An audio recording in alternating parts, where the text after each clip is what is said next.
말씀을 통하여 새로운 시작은 예수로부터 라는 말씀으로 함께 말씀 보기를 원합니다. 여러분, 제가 사진을 한번 보여드릴게요. 이 사진이 어디인 것 같으세요? 교회 앞 개천입니다. 예.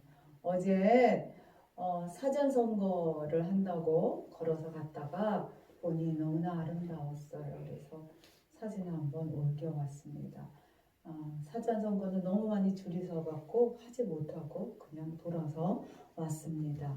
여러분, 이렇게 꽃들을 우리가 지금 만발을 피웠는데 대부분 다 못 보고 계시잖아요. 그렇죠? 네. 그렇지만 봄이라는 것은요, 봄 하면 설렘이 우리에게 있습니다. 봄 하면 우리가 기대라는 게 함께 오게 됩니다. 그리고 봄이 왔다는 것은 한편으로는 감사를 하게끔 하는 계절이 다시금 왔다는 것을 우리가 알 수 있습니다. 왜냐하면 추운 계절 겨울을 이겨낼 수 있었던 것은 우리 마음 가운데 봄이라는 계절이 오겠구나 우리가 생각하기 때문에 우리가 봄을 기다리며 희망으로 추운 계절을 이겨나갈 수 있지요. 그런데 올해의 봄은 설렐 수가 없었습니다. 밖에는 만발하게 꽃들이 다 피고 또 벌써 다 지는 것들이 있었지만 우리는요, 우리 안에는 아직도 겨울이었다는 거죠. 왜냐하면 아직도 전염에 대한 두려움과 예방을 위하여 우리가 밖에 나가는 거, 함께 모이는 거, 이런 거 절제하고 그리고 안에 갇혀져 있는 생활들을 우리가 더 해야만 했기 때문입니다. 여러분 뉴스에서 들으셨을 것입니다. 한 유학생이 돌아왔지요.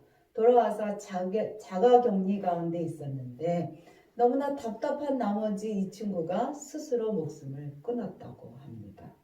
그럴 때에는 다른 이유도 분명히 있었을 겁니다만 그냥 한 곳에 아무것도 안 하고 머물러 있다는 것은 한편으로는 고문 같은 거였다는 겁니다. 그러나 여러분 머물 수 있는 자들에게는 희망이라는 게 있기 때문에 나아갈 수 있다는 희망, 달라질 수 있다는 희망이 있기 때문에 견디고 머물 수 있는 것이 아닌가 생각이 듭니다.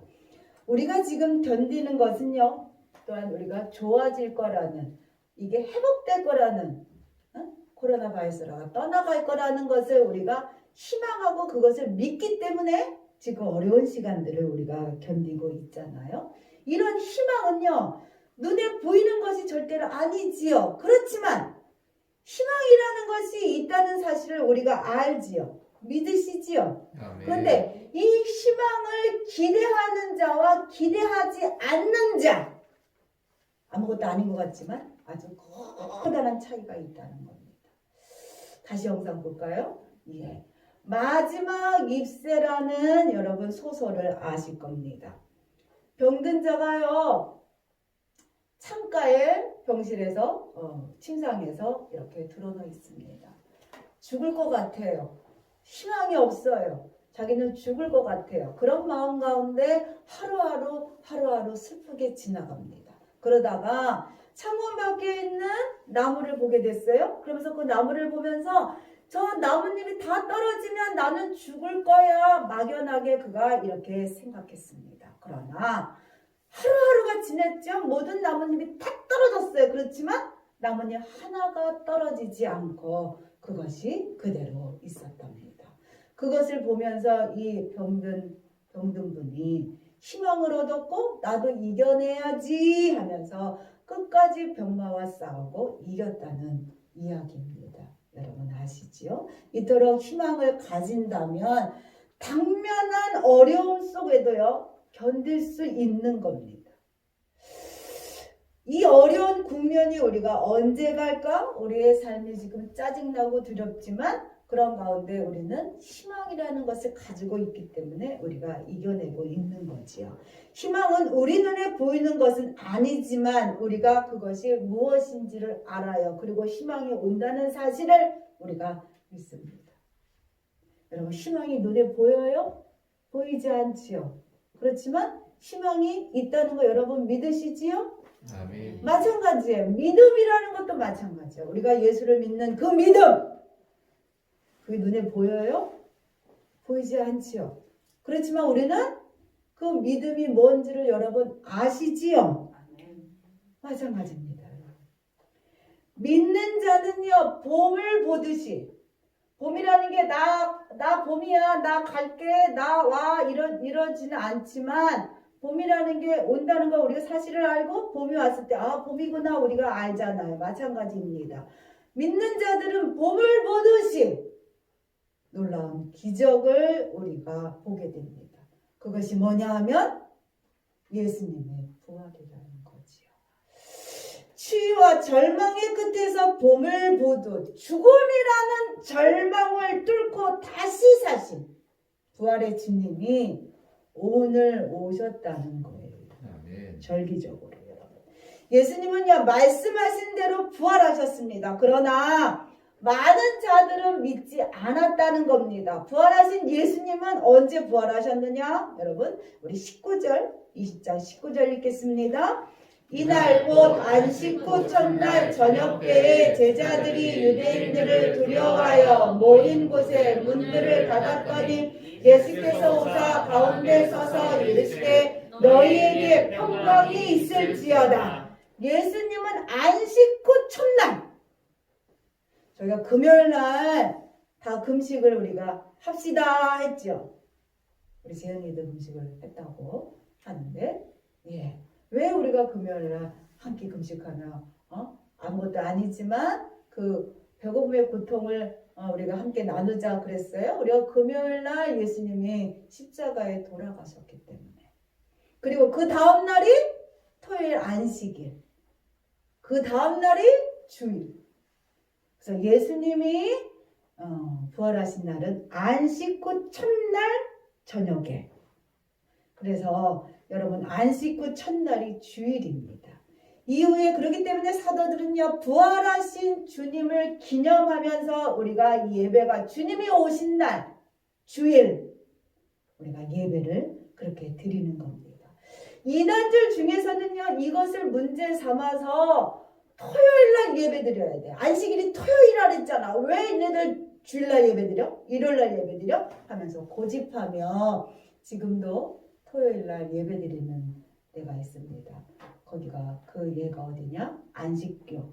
하나님의 교회가 토요일날 예배 드립니다. 그러면서 토요일날 예배 드리는 우리가 진짜야. 주일날 예배 드리는 니네는 가짜야. 그들이 얘기하고 있지요.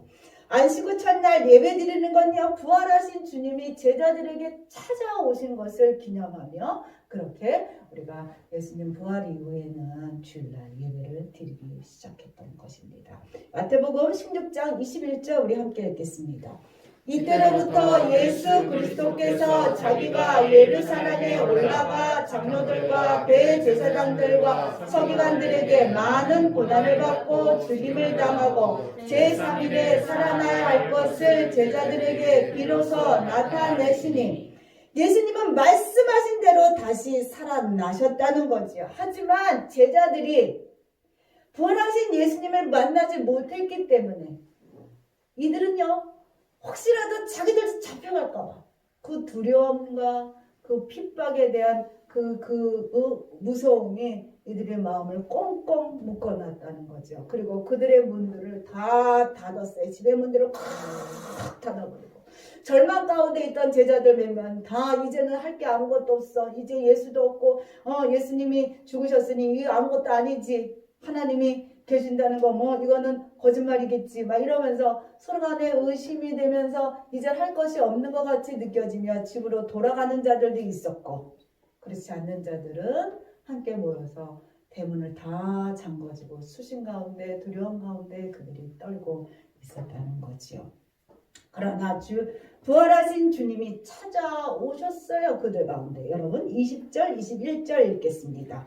이 말씀을 하시고 손과 옆구리를 보시니 제자들이 주를 보고 기뻐하더라. 예수께서 또 이르시되 너희에게 평강이 있을지어다. 아버지께서 나를 보내신 것 같이 나도 너희를 보내노라. 예수님이요, 그 죽음의 공포 가운데 사무쳐 있던 그 제자들 가운데 나타나셨다는 거죠. 예수님이 그들 가운데 딱 나타나자 사람들이요 무서워서 벌벌벌 떨고 나가지도 못하고 뭐 꽉 잠궈놓고 그랬던 사람들이 그 마음속에 환희와 기쁨이 확 예수님을 보는 그 순간에 여러분 예수님이 지금 문을 딱 열고 들어오신다 생각해봐요. 얼마나 우리가 감격이 되겠어요. 제자들은 지금 막 예수님이 돌아가시고 이제는 아무것도 이제 할 것이 없고 두려움 가운데 나도 잡혀가겠지 이런 무서운 가운데 있는 가운데 있었는데 예수님이 딱 나타나시고 그러니 얼마나 그 마음 가운데 평강과 기쁨이 예수님이 말씀하신 대로 정말 부활하셨구나. 그들이 감격할 수밖에 없었다는 거죠. 여러분 부활의 기쁨은요 죽음의 공포를 물리칩니다. 부활의 주님을 보면은요 참된 평화를 알게 된다는 거예요.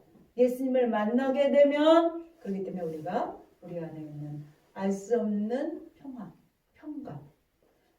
달라진 게 없어. 예수를 믿기 전과 믿은 후에 우리의 삶과 경제적인 게 크게 달라진 게 없을지라도 예수님을 만난 이후에는 우리 마음 가운데 두려움이나 걱정이 사라지는 거잖아요. 조금이라도 없어지지요. 그냥 즐겁고 편안해지지요. 그게 여러분 그렇습니다. 예수님이 부활에 대해서는요 여러 목격자들이 우리 성경을 통하여 얘기하고 있어요. 그렇기 때문에 우리는요 그 말씀을 바라보면서 우리가 믿어지지요. 여러분 예수님이 부활하신 거 여러분이 믿으십니까? 아멘. 믿으셔야 되지요. 아멘입니다. 어떤 사람들은요 그런데 불구하고 그 시대 증인들의 이야기를 하찮게 생각한다는 거예요. 왜냐하면 옛날 사람들을 무시하는 거야. 옛날 사람들이 순진하기 때문에 그 이야기를 믿었다는 거야. 그런데 여러분 생각해 보세요. 아무리 순진하고 어리석을지라도 사람들이 그것을 보지 않은 이상에 죽은 자가 살아났대. 그러면 여러분 믿으시겠어요? 그 말을 듣고? 죽은 자가 살아난 자는 아무도 없는데 그 말을 듣고 믿으시겠어요? 내가 눈으로 봤기 때문에 믿을 수밖에 없는 거고 그것이 믿어지는 겁니다. 그렇기 때문에 그들의 목격을 그들이 증언하는 거예요. 그래서 이 예수를 본 제자들은요 그것을 눈으로 봐서 보고 믿고 증언했을 뿐만이 아니라 그들이 목숨을 내놓고 그 사실에 대하여 전파하고 알리기 시작했다는 거지요. 이것이 사실이 아니라면 그들이 목숨을 내놓고까지 예수님이 부활하셨어. 예수님이 정말 하나님의 아들이야. 우리를 위하여 이 땅 가운데 오신 구세주야 하면서 그들이 전파하겠습니까? 안 하지요. 누가 하겠어요? 그것이 진짜이기 때문에 그리고 그것이 가치가 있는 진실이기 때문에 목숨을 걸고 증언하는 일들을 전파하는 일들을 제자들이 여러분 한 것입니다. 아멘. 하지만 그런 속에서도 도저히 믿지 못하는 자들도 여러분 있을 수 있다는 겁니다. 나도 그들처럼 목숨을 내놓기까지 예수를 믿고 싶지만 믿어지지 않으니 어떡해? 나는 내 눈으로 봐야지만 믿을 것 같은데 내가 믿을 수가 없으니 어떡해? 이런 사람이 분명히 있을 거라는 거죠. 여러분 22절 읽겠습니다. 이 말씀을 하시고 그들을 향하여 숨을 내쉬며 이르시되 성령을 받으라. 그러기에 예수님은 부활하셨고 예수님이 직접 그들 가운데 찾아오셨다는 거예요. 그러면서 예수님이 말씀하셨어요. 뭐라고 얘기하느냐? 얘들아 평강하라. 그러면서 하나님 말씀하신 말씀이 무슨 말씀이냐? 성령을 받으라. 우리의 이성으로는 죽은 자가 살아났다는 거 그거 믿을 수가 없다는 거예요. 믿기 어렵다는 겁니다. 그렇지만 성령께서 내 안에 들어오시게 되면 그 성령을 통하여 주님의 그 말씀이 다 믿어지게 되는 거예요. 여러분 예수님을 눈으로 보셨어요? 하나님 눈으로 보셨어요? 그런데도 불구하고 않았는데도 불구하고 우리가 하나님을 믿을 수 있고 예수를 믿을 수 있는 것. 그리고 우리가 이 말씀을 우리가 믿어지는 것이 왜 믿어집니까? 성령을 통하여 이 말씀이 믿어지게 하시기 때문에 우리가 믿어지는 겁니다. 그렇기 때문에 예수님이 우리의 그 약함과 우리 어리석음과 우리 한계를 이미 아셨기 때문에 예수님께서 우리 가운데 부활하셔서 오셔서 하신 말씀이 뭐냐? 성령을 받으라는 거예요. 여러분, 에스겔 선지자는요, 주의 영이 오셔서 우리를 변화시켜야만 우리의 돌 같은 마음이 부드러워져서 하나님 말씀이 들려질 수 있다고 에스겔 선지자가 이미 말씀하고 있습니다. 에스겔 11장 19절 우리 함께 읽겠습니다. 내가 그들에게 한 마음을 주고 그 속에 새 영을 주며 그 몸에서 돌 같은 마음을 제거하고 살처럼 부드러운 마음을 주어. 그렇다는 거죠. 예수님은 부활하셨어요? 그렇지만 모든 제자가 믿었느냐? 예수님이 부활하실 그 장소에 함께 있었던 자들은 믿었지요. 믿을 수밖에 없었지요. 그렇지만 예수님 부활하셨을 그 당시에 우리가 함께 이렇게 예배를 드리고 있죠. 함께 드리고 있는 이 예배 가운데 있는 분들은 예수님을 보셨단 말이야. 그렇지만 오늘 안 오신 우리 성경 성도님이나 우리 선미 어르신은 이곳에 나타난 일을 듣지 못하고 깨닫지 못하기 때문에 우리가 얼마나 이쁘게 이 계란을 만들어 놨는지 아무리 설명해도 아이고 그렇게 만들었겠어. 아유 노인네 되시는 우리 김수남 선생님이 그렇게 이쁘게 만들었겠어. 아이고 우리 재은이가 그렇게 이쁘게 했겠어? 상상은 할 수 있지만 그것을 눈으로 보지 않았기 때문에 그것을 믿어진다는 게 깨달아진다는 게 어렵다는 거죠. 예수님이 부활하셨을 때 그 장소에 없었던 제자 도마라는 제자가 있었어요. 도마는 나는 믿을 수가 없어. 나는 예수는 믿지만 부활하셨다는 예수는 나는 믿을 수가 없어. 하고 도마가 얘기했다는 거죠. 여러분 20장 24절부터 29절 읽겠습니다.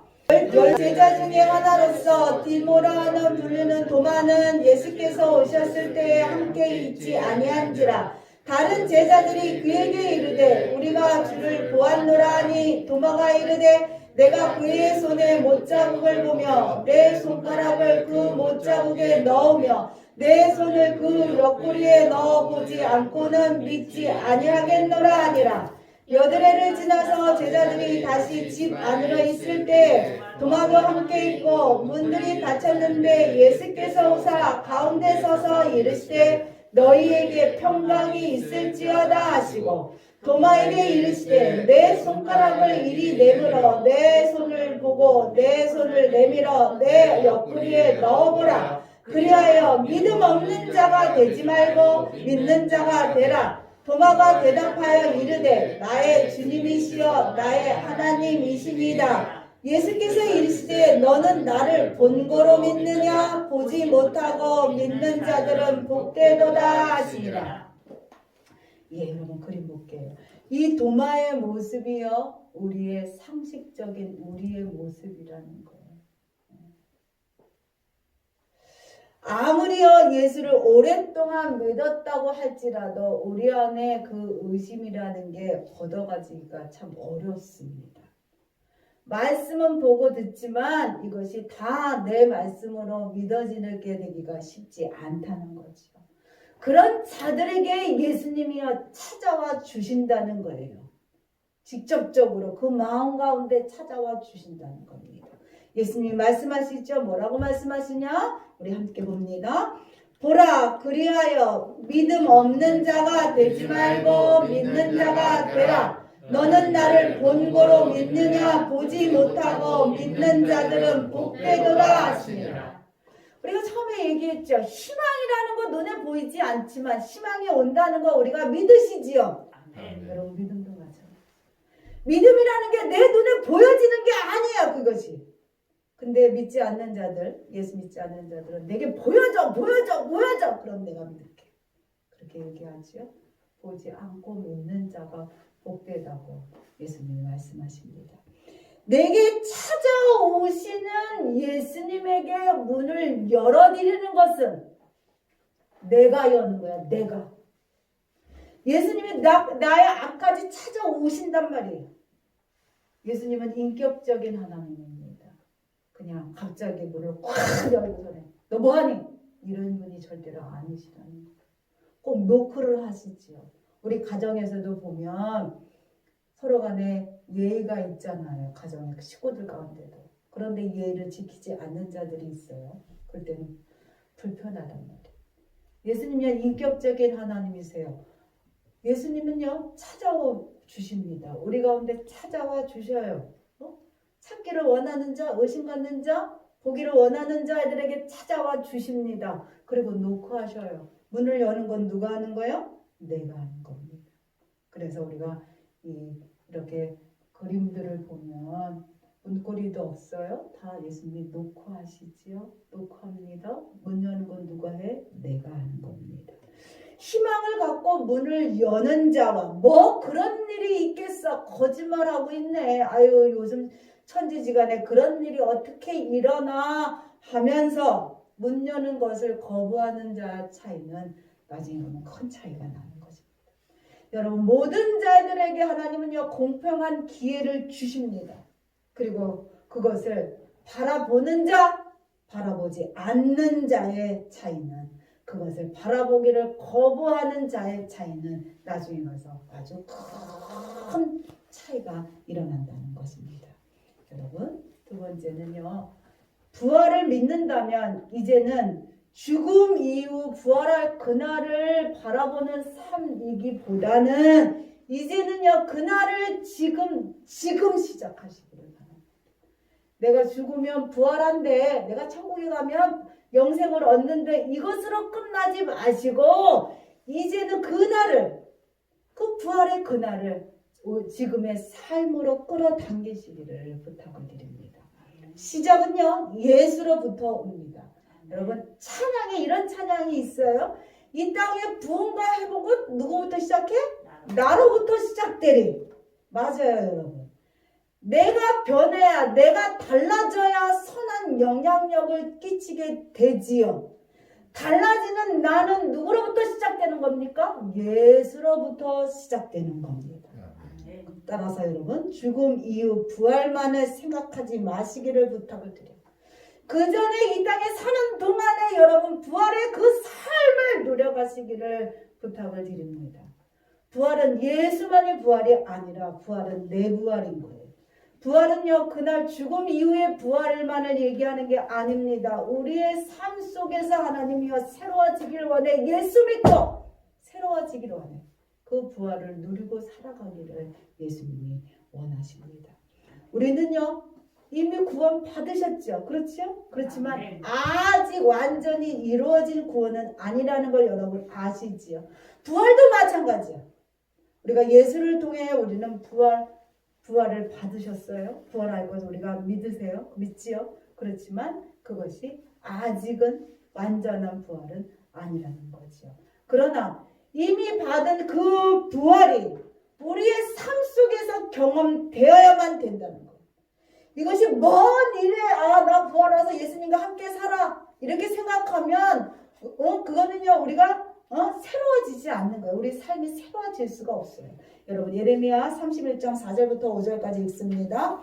처녀 이스라엘아 내가 다시 너를 세우리니 내가 세움을 입을 것이요 내가 다시 소고를 들고 즐거워하는 자들과 함께 춤추며 나오리라. 내가 다시 사마리아 산들에게 포도나무를 심되 심는 자는 그 열매를 따기 시작하리라.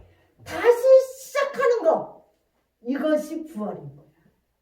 우리가 죽어서 부활하는 거 이것도 부활이지만 우리 삶 속에서 새로워지는 거 절망 가운데서 다시 희망을 갖고 뚫고 나가는 거 이것이 부활입니다. 다시 시작하는 거 이것이 부활이다. 그러나 여러분 중요한 것은 이 부활은요 스스로 우리가 부활할 수 없어. 내 스스로 새로워질 수 없습니다. 부활은 하나님만 하시는 거예요. 하나님만. 사람이요 스스로 부활할 수 없습니다. 그러나 사이비 교단 교주들은요 자신들이 부활할 거라고 그들이 말하지요.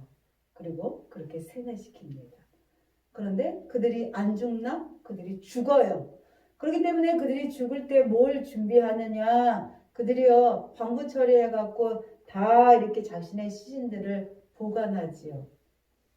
그런데 어느 누구도 그 그 보관된 시신이 부활했다는 소식, 살아났다는 얘기는 우리가 듣지 못했다는 거죠. 우리가 알다시피 이집트에 피라미드가 있잖아요. 그 피라미드에 있는 거기 다 장사된 자가 누구느냐? 파라오라는 태양 신 왕이었단 말이에요. 그들은 부활한다고 다시 살아난다고 그들이요 다 방부 처리해서 피라미드라는 멋있는 무덤에 그들을 안장시켰지만 어느 누구도 다시 살아난 자가 없어요. 부활은요 인간이 할 수 있는 것이 아니고 부활은요 하나님만 하실 수 있는 거라는 겁니다. 여러분 새로워지는 일 내가 할 수 없어요. 나는 단지 뭐만 할 수 있느냐? 나는 믿고 고백만 할 수 있는 거예요. 아멘. 새로워질 수 있는 것 그것은 하나님께서만 하실 수 있는 능력의 힘이라는 거죠. 사람은요 변하기가 너무나 어려워요. 여러분 이 사진 하나 볼게요. 이 사람이 누군지 여러분 보면 아실 겁니다. 여러분 누구 같아요? 큰손이라고 이름을 날렸던 장영자라는 자입니다. 이제는요 아주 커다란 아주 큰 금액의 사기를 쳐서 그 수감 생활을 여러 번 했던 자예요. 근데 얼마 전에 출소한 지 얼마 안 됐는데 다시 수감되었다는 거예요. 왜? 사기 혐의로. 이분을 보니까 이제는 나이도 많이 들으셔갖고 참 초라하기 짝이 없더라고요. 그런데도 불구하고 그가 갖고 있는 그 버릇, 생활 습관이 그것이 변해지기가 어려워요. 사람은 변하기가 어렵습니다. 내가 살려고 하니까 여러분 실패하게 되는 겁니다. 나는 달라. 나는 바뀔 수 있어. 나는 내가 한다면 하는 사람이야 하고 우리가 말할 수 있으나 그렇게 말하지 말아야 된다는 거지요. 나는 잘하고 있는데 너가 못하는 것이라 생각할 때 우리는 새로워지기는 글렀습니다. 그러나 하나님은 우리가 새로워지기를 원하셔요. 춘천 어느 교회가요 신문에 대대적으로 그들이 간증문을 올리는 것을 봤습니다. 부활의 주님을 만난 이후에 나의 삶이 완전히 달라졌어요. 과거의 나의 나쁜 습관들을 다 이제는 안 합니다. 그러면서 그들의 달라진 삶을 간증문으로 올린 것을 봤어요. 여러분 우리도 마찬가지예요. 우리도요 우리의 삶에 있어서 부활을 여러분이 경험하셔야만 됩니다. 그리고 그대로 여러분 새롭게 살아가셔야만 됩니다. 그러기 위해서는 어떻게 되느냐? 내가 죽어야 돼. 내가 죽지 않았기에 계속 실패하고 여러분 계속 제자리로 돌아가는 거. 그리고서는 시험 들어서 웅크리고 앉은 상태에서 불평하고 그리고 남을 평가하기 시작합니다. 근데 뭐가 잘못됐는지 깨닫지 못해요. 그렇기 때문에 계속적으로 답답한 생활을 계속 이어갈 수밖에 없게 됩니다. 하나님은요 믿는 자녀가 예수로 인하여 달라진 삶을 살아가기를 원하십니다. 부활은 지금 여기서 우리의 삶 속에서 경험되기를 주님은 원하십니다. 그거는 내가 하는 게 아니야. 나의 능력으로 변할 수 없어요. 하나님이 도와주셔야 되는 거야. 하나님이 나를 일으켜 세워주셔야만 됩니다. 나는 죽고 예수로 살기 원합니다. 하나님 앞에 고백하고 나아갈 때 나에게 하나님의 능력의 손이 함께할 때 그럴 때 달라질 수 있는 겁니다. 아멘. 내가 죽어야지만 진정한 부활을 경험하게 됩니다. 아멘. 내 의가 살아있는 한 나는 계속 실패할 수밖에 없어. 내가 그랬잖아. 내가 했잖아. 내가 그렇게 한 거야. 내가 이렇게 했었어. 내가가 살아있는 한 우리는 계속적으로 실패할 수밖에 없어. 내가가 완전히 여러분 죽어야 합니다.